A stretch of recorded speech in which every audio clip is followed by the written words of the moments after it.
Hey, good people. So I had a series of thoughts, shocking I know, after hearing or coming across Rob Chapman's video about what to do about declining music shops. And his big idea was to create guitar shops slash coffee shops, and where guitar players can go try out guitars, create a community, that sort of thing. And in the comments section, everyone jumped on it and was raving about what a great idea it was. And I thought to be a bit contrarian and say, give you some feedback on why I don't think it would work. Now, for years, I sold guitars on Facebook Marketplace and other collection sites in the US. And most of the people that came and bought guitars from me, it was a pleasant transaction. Everything went well. And I met good people, made some friends. Most times it was positive. But there was also quite a number of people that I attracted with those ads who came and wasted my time. I had scenarios where people would show up to buy £100 guitar, $100 guitar, and they would hang around for 2 hours, and I'd have to sit there while they played every riff they knew, joyriding the guitar for a couple of hours, going back and forth on whether they want to buy it, and then on occasion leaving without buying it. There were times where I had to tell someone, look, I was meant to be somewhere 15 minutes ago. Please make your mind up. Or if you haven't made your mind up by now, don't buy the guitar. If it hasn't grabbed you within 15, 20 minutes or an hour, then clearly it's not for you. Let it go. Somebody else will grab it. I never force sales. I never push sales on people because guitars sell themselves. If you feel to, you don't have to push them. But I had people that just, they come to hang out. They come to impress you with their playing. They're lonely. They want someone to talk to for hours. And those were really kind of difficult situations. And I've sort of slowed down my face-to-face selling since I've come to the UK, just for that reason. It's often invasive, intrusive. Many, many times, my wife or my family had food on the table, and I was in another room, just sort of imprisoned. People would bring their kids over. I had kids knock guitars off stands. I had people damage guitars, then leave. These are extreme cases, but these are all why guitar coffee shops might not work. Because you'll have people that just want to come and hang out and joyride the guitars with no intention of buying them. You'll have people that won't leave, or people that will just want to play all day, or people that will, sort of hog the guitars. Then you'll have a situation where your guitars become used, and you can no longer charge a new price for them, because you'll get people, just playing guitars with no intention of buying them, just wanting to hang out, having a place to hang out. And while that's all very positive and it's community building, and there are, probably some really positive outcomes that could come of that, and on the face of it, it's a good idea, I don't know if I'd want to run one of those places. First of all, one of the problems that guitar shops have is that they can't pay their clerks enough. All the people that work in guitar shops tend to be on minimum wage or thereabouts. So it's hard to attract people with any advanced skill. So a lot of guitar shops suffer from an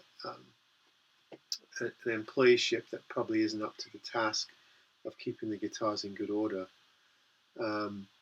You attract enthusiasts. There are the guitar guys that work at guitar shops because they love guitars.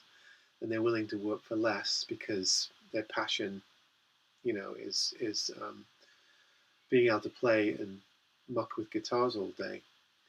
But I worked for a while in the wholesale trade in the US, and I worked for one of the top wholesalers that distributed all manner of musical instruments and accoutrements to retail shops across the US, with Guitar Center and Musician's Friend being our two biggest clients at the time.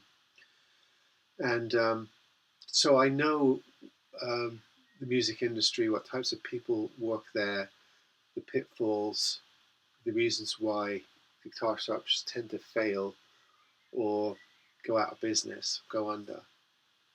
And I'm not sure the guitar/coffee shop would solve any of those particular issues. In fact, it might worsen them.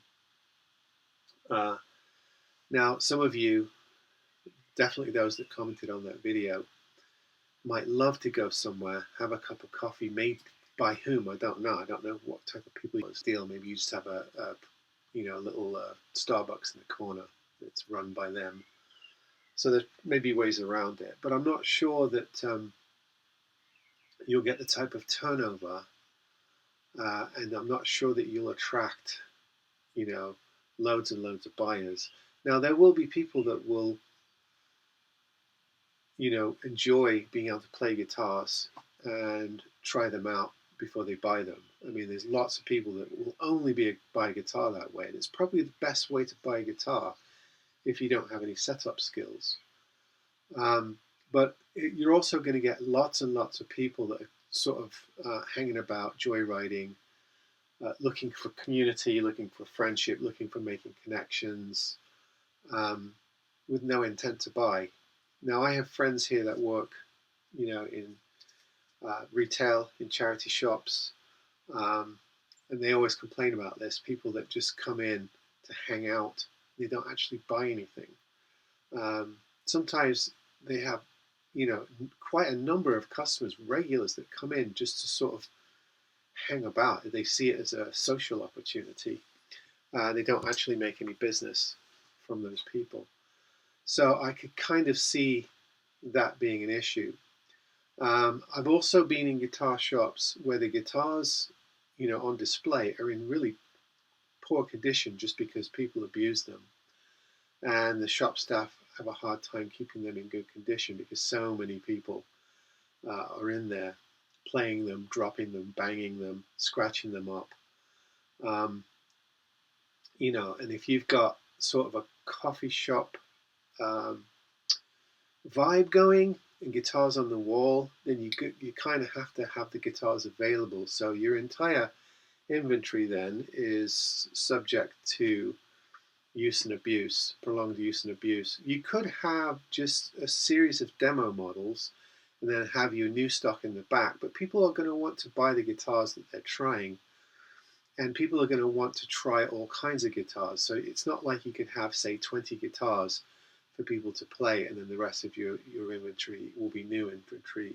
It seems like you would have to make your entire inventory available. And this is one of the problems that Guitar Center had when I was working for a wholesaler for them. They would have loads and loads of guitars that they would have to sell off used or a second or as blems, or in some cases write them off as damaged,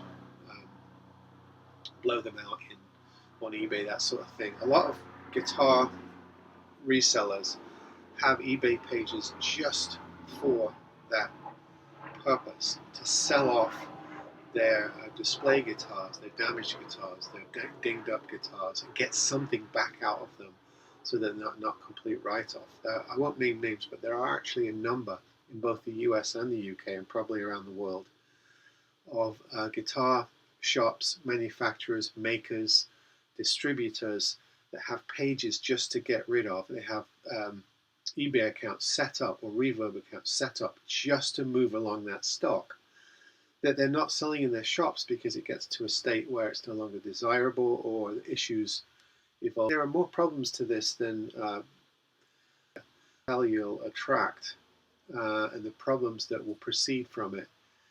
I hate to be a naysayer. I hate to be the person that sort of, you know, destroys this very positive sounding idea.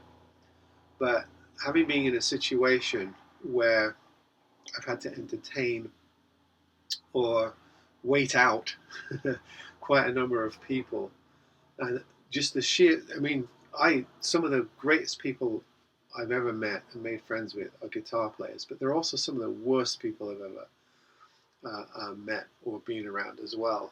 Some of them are absolutely insufferable. They will come and try out every guitar. They'll make you do tweaks. They'll make you change strings. They'll want to have 3, 4 guitars on the floor to compare. They'll sit and play for hours. They'll bring in their friends. And they'll end up walking out of that guitar shop not buying that particular guitar. And they'll come back and they'll do the same thing over and over again because they enjoy it. It's a way for them to try out loads of guitars and get get a handle on what's fresh, what's new, without actually committing to buy anything. So I don't know if the guitar shop coffee shop would work.